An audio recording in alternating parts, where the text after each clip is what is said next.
কেন্দ্রীয় সরকারের বড় উদ্যোগ, মহিলাদের জন্য সুখবর, 2000 টাকা করে দিচ্ছে প্রতি কিস্তিতে।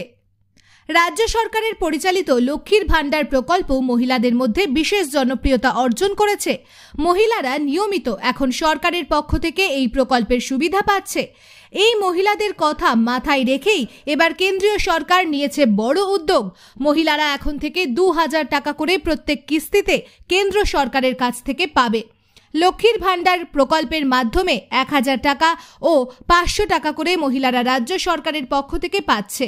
কেন্দ্র সরকারের পক্ষ থেকেও এবার নির্দিষ্ট সময়ের জন্য 2000 টাকা করে সরাসরি ব্যাংকের অ্যাকাউন্টে দেওয়া হচ্ছে।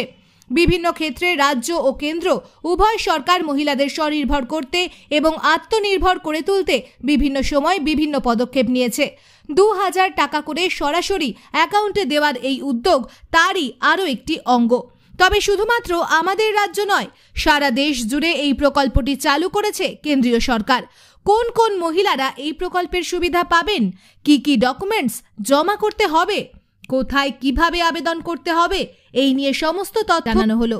প্রয়োজনীয় ডকুমেন্টস: জন্মস্থানের প্রমাণপত্র, স্থায়ী বাসিন্দার প্রমাণপত্র, ব্যাংক অ্যাকাউন্টের পাসবুক, আধার কার্ড, সদ্যজাত বাচ্চার জন্ম শংসাপত্র। কোথায় গিয়ে আবেদন করবেন? এই যোজনায় নিজের নাম তোলার জন্য নিকটস্থ স্বাস্থ্যকেন্দ্রে বা উপস্বাস্থ্যকেন্দ্রে যেতে হবে অথবা আশা কর্মীর সাথে কথা বলতে হবে। সেখানেই প্রয়োজনীয় আবেদনপত্র পূরণ করে জমা করতে হবে।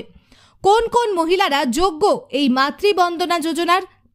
এই যোজনার চালু করা হয়েছিল যাতে সদ্যজাত শিশু এবং স্বাস্থ্য সংক্রান্ত দেখাশোনা করা যায়। এর জন্যই এই আর্থিক সহায়তা প্রদান করা হয়। তাই প্রত্যেক মহিলা এই অবস্থায় এলে তারা এই যোজনায় আবেদন করতে পারবে। সর্বমোট 6000 টাকা 3টি কিস্তির মাধ্যমে দেওয়া হয়।